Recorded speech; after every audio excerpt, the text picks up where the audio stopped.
school, I was always really into drawing and stuff. My sister drew a lot, so like she got me into it. She got me into playing music or playing the piano when I was little. So any types of art like that, like whether it be like visual or like audio or anything, music, drawing, anything like that, that's what it started with. And then in high school I took a film photography class, and I just thought it was really interesting. I thought like, oh, this will be an easy grade, like I could take a photography class, it sounds fun.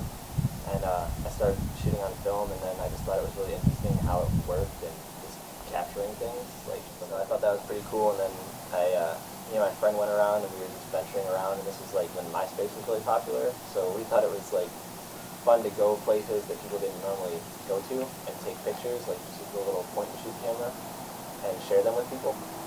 And so then those two things kind of combined, and I just got a better digital camera and started photographing all over the place, and it just kind of went from there. Like, there's this old abandoned countryside house by my sister's, and we went to that, and so I thought that was really interesting because I've always been really into like horror films, things like that, creepy video games, and I thought it was kind of a good mixture of that.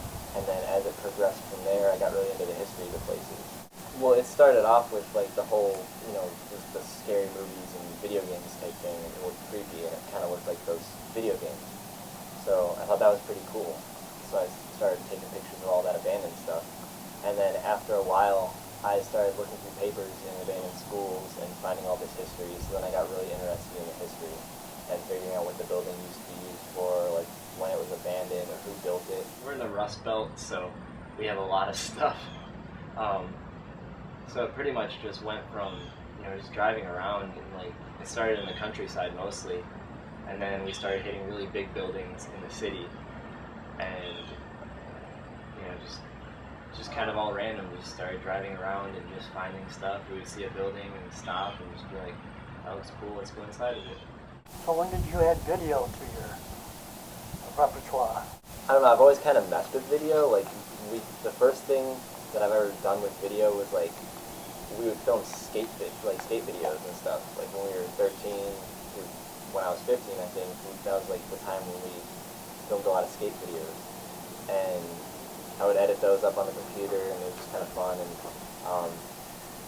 I always wanted to do video stuff with the abandoned stuff, so I started building up some cameras. Like I had a GoPro, and now I have the Sony, so I started doing a lot of stuff like that. And the recent piece that I did, that spoken word, I've always been really into writing, first of all. I've always been really into, of course, the photography and the abandoned stuff. I've always been really into, a lot of poetry, which is writing, but poetry really heavily, and a lot of rap. Like, I've liked rap since I was like 7. Word, it's a good in-between of poetry and rap, because you have the music to it, which, of course, I'm really into music, and writing music, playing music, recording music, everything else. And so it was just kind of a good combination, so I figured I've always written raps and poems and stuff like that, so I'm going to put a spoken word together. So I put that spoken word together and wrote the piece for it and everything, and I just think it's an interesting thing. It's like you go to these weird offbeat, rhyme patterns and rhyme schemes and stuff, so it's fun. So I started doing a lot of that, and now I guess I'm going to do even more of that. So. When did you start exhibiting your artwork? When I first started exhibiting my artwork, let's see, in high school, we did, for my art class, I took art in Euclid. There's commercial art, like visual arts, I don't remember, like art communications. I can't remember the exact title of the class. The 2-year class, and we did that, and in our senior year, we got stuff in the Cleveland Institute of Art, so I had stuff hanging there. We sent stuff off to the governor's youth art exhibition, and I placed into the second round there before I was eventually disqualified. Or not disqualified, but like I didn't progress to the round after that. The first actual show that I did that wasn't a fair, that was actually just a select group of artists, it was at the Water Street out here in Ashtabula. and then I've had a few after that. I went to Buffalo. I had a solo exhibition in Buffalo, and that went pretty well. And so far, it's been going pretty well. So. Storyboard it first, or visualize it first, and then put it together and shoot it, or how did that process work? Well, it kind of came together randomly. Like when I was in Oregon on my trip, because I made a trip from here to Oregon, documenting all the abandoned and nature and everything like that. It's just kind of like a good mixture. Like you see a building, you know, we build these buildings, they become abandoned, nature takes them over, then you see the beauty of nature again, you know, so it was kind of that whole theme of me coming from here, going to Oregon, and then when I was in Oregon, I was sitting down and just writing. You know, I was sitting in a building and I was just writing, and I thought it came out pretty cool. I was writing a piece actually for one of my write-ups, and when I read through it, I'm like, wow, that has a weird rhyme pattern to it, and I kind of want to make this into a spoken word. So I ended up writing the spoken word over the next couple days from that, and then when I came back here, I was like, I want to record this. I want to actually make this into a video. I want to write a musical piece for it. So I wrote the music for it, had some friends help me record it and mix and master the track. I did the text overlay to the video. That all came together within, I want to say 2 or 3 weeks total, like when the video started. I had some friends help me film, like my friend Dave, Greg, Dennis. We all worked on the video, each our own little parts.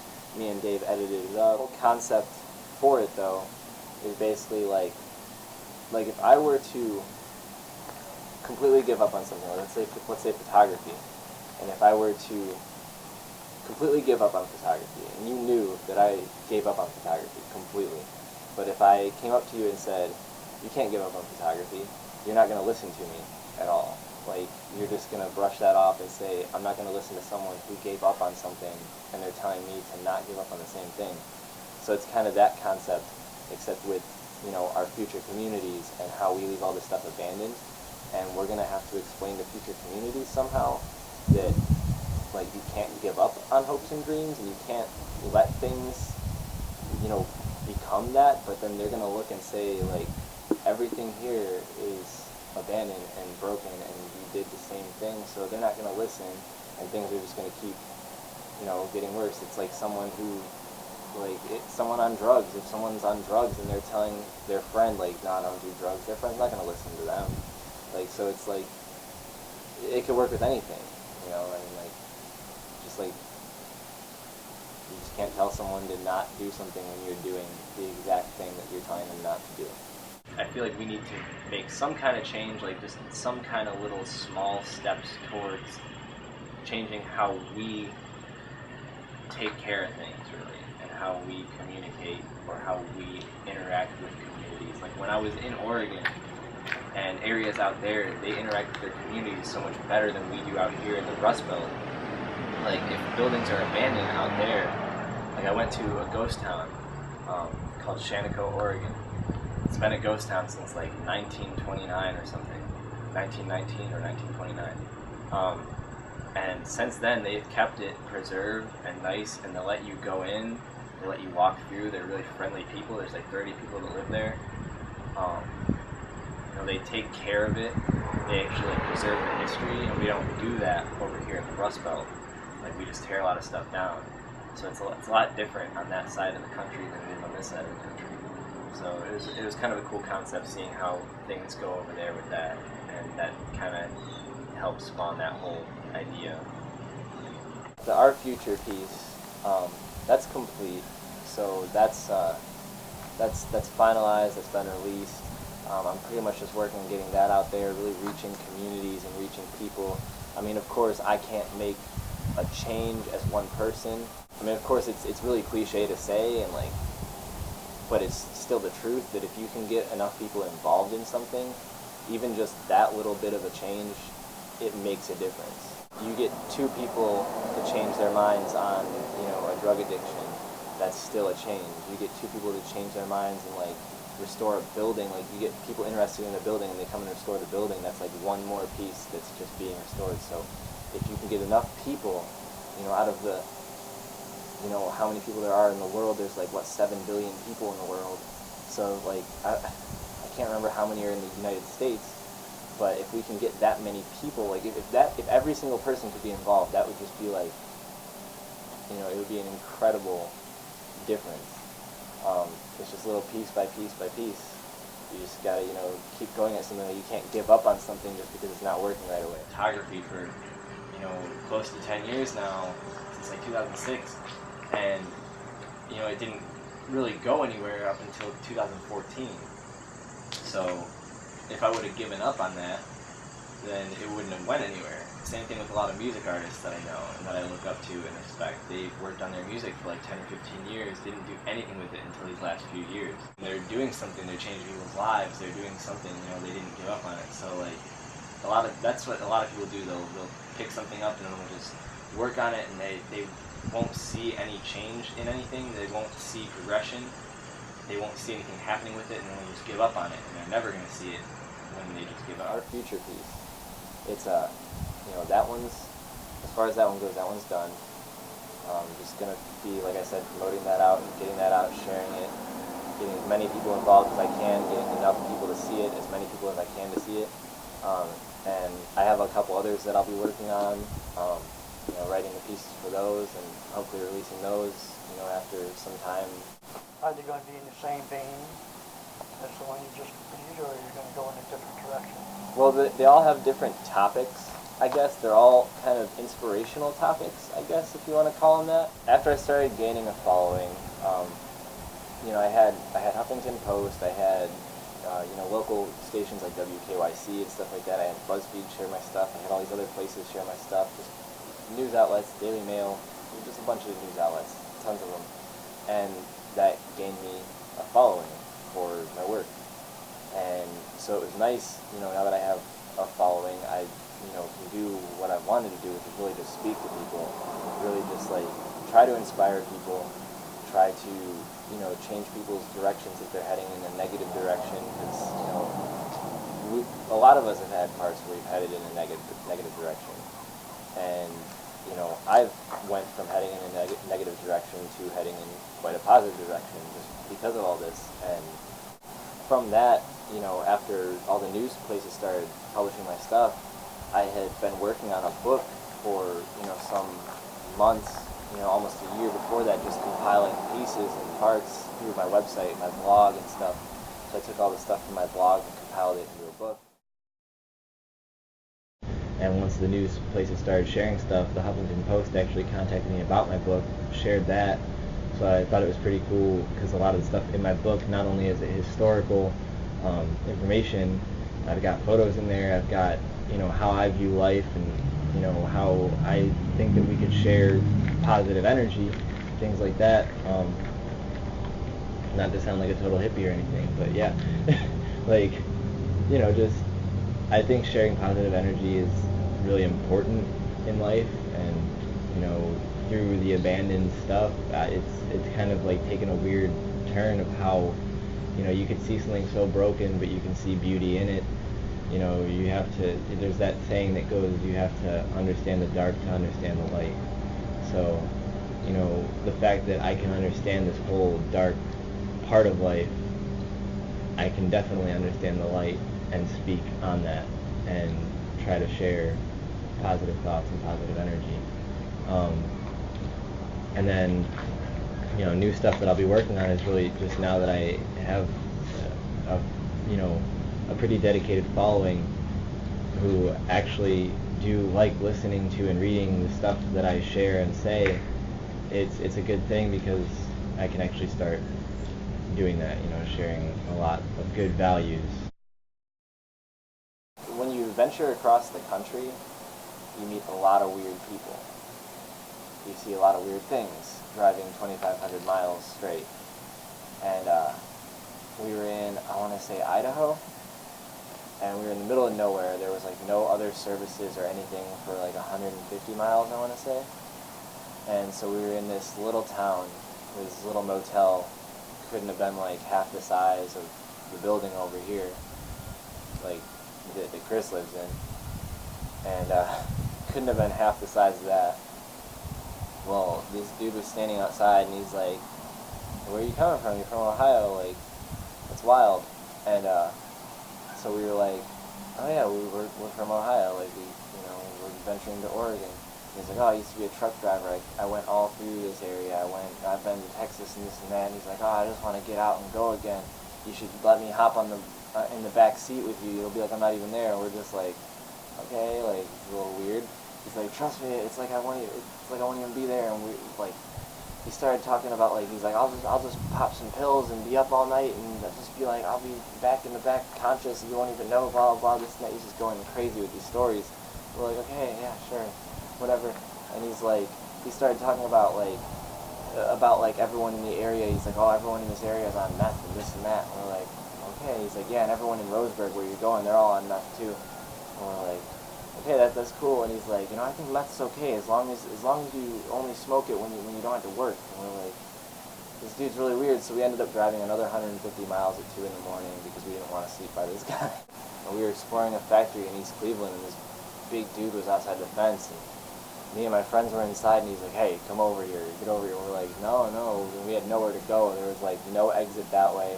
There was no exit that way. The only exit was the fence, so we like hid out behind this factory, like fearing for our lives, like wondering what's going to go on. We've had people walk up on us weird. We've had people with guns, like in Alabama, a dude with a shotgun and his 2-year-old daughter on the seat. He pulls up, he's like, what are you guys doing out here? He's like the only guy that lives up there on this mountain.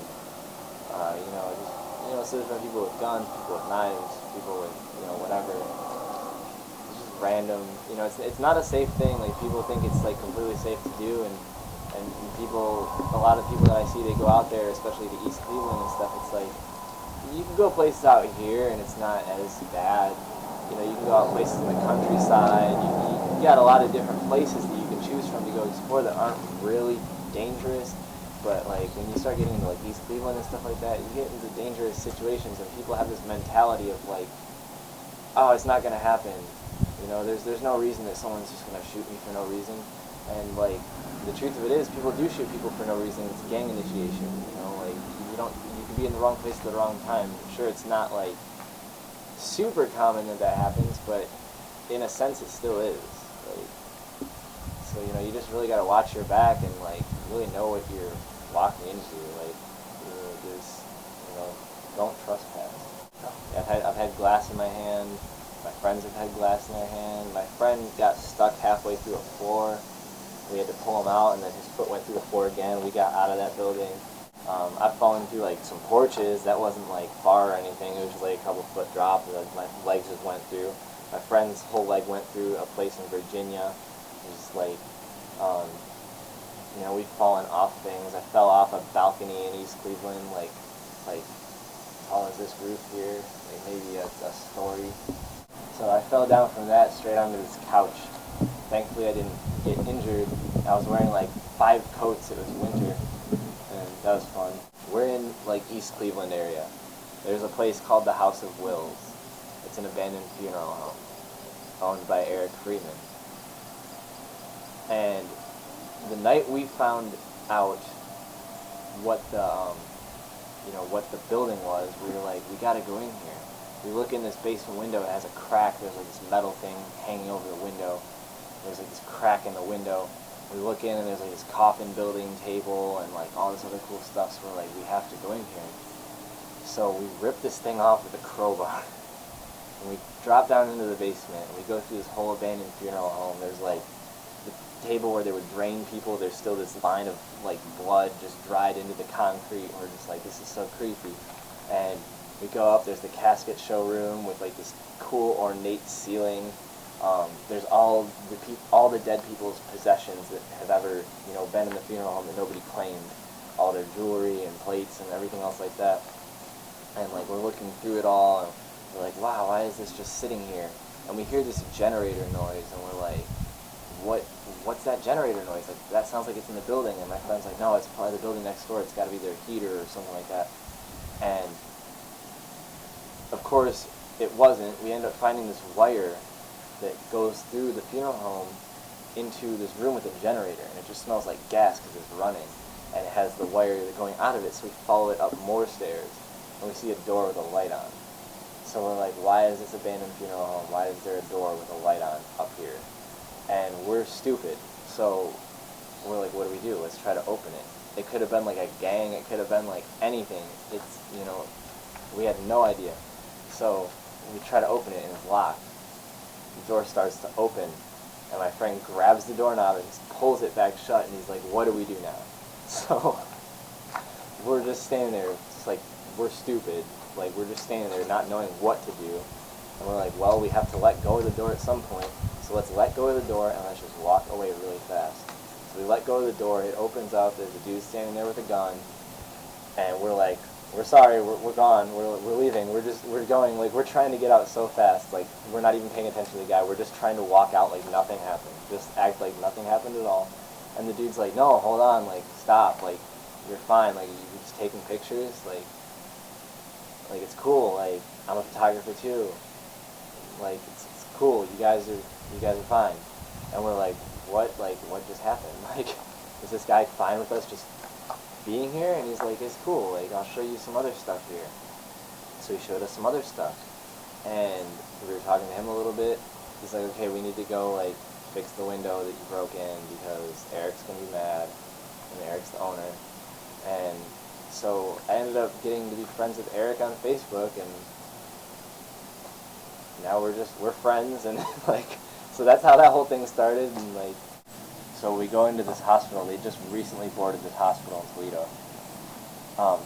My friend climbs up this smokestack to get into the second-story window, finds a ladder, brings the ladder over to this window where the vent is, drops the ladder out the window so we can all climb up to the second-story window up on top of this vent. So we get into the second-story window, and we're in there for like hours, just looking around, taking pictures of, surgical equipment, all this stuff left in there and everything. Going around, and I ended up opening the wrong door, and it set an alarm off. And so, little did we know that earlier that same day, someone had murdered something. So, we had no idea, but they were looking for this murderer. They didn't know where he could be. So setting off that alarm probably made them think, that's that guy. He's trying to hide out in the abandoned hospital. We immediately, like, since the police station is like right down from it, just like some blocks away, the whole building is just being circled by these police. There's like a police van, police truck, car, like we're looking out all these windows trying to figure out how to get out. We're like debating on jumping like 3 stories down from this building or 2 stories or whatever. We're debating on just like sneaking through these little holes and just dropping, like, even if it's gonna hurt us, we can't, like, there's a lot of police, like, we need to get out of here. So we end up hearing them opening this door, and we're like, oh, okay, what do we do now? Like, we can't even get out of here. Like, there's no possible way because they're opening the door, they're gonna come up. We hear this big, like, thud from we ended up finding out that it was our friend who disbanded from the group, trying to find a different way out. He ended up getting tackled to the floor by an officer. We ended up saying, like, because we heard him coming down the hallway, and we're like, we're just going to give up, we have to give up, we have to go around the corner. So we round the corner, there's like 5 police with guns pointed at us, just yelling at us, like, up against the wall, now, like, drop everything, like, put your bags on the wall, get up against the wall, hands against the wall. They searched us all. They were really angry at first, They figured out we didn't have anything on us, we were taking pictures, and they're like, really, you guys are just in here to take pictures? Like, is that it? And we're like, yeah, that's it. And so, like, we all started kind of laughing about it and walking out. He didn't arrest us, like, they didn't arrest us. That one officer just wrote a warrant, basically, like a ticket for a warrant that said we need to go take care of that in the morning. So they dropped everything in court. Everyone thought it was funny. They're like, you should have pulled up the ladder. We wouldn't have known where you got in right there. You should have pulled up the ladder. And so, like, that became a whole thing. The judge told us, our like, court-appointed attorney or whatever you call him, he told us, the officers told us, they're like, you should have just pulled up the ladder. That's what everybody said to us. So that was funny. And one of the officers actually ended up following my website and is really into my photography now. So they still talk about that story apparently at the station, and that's just one of those random things that happen.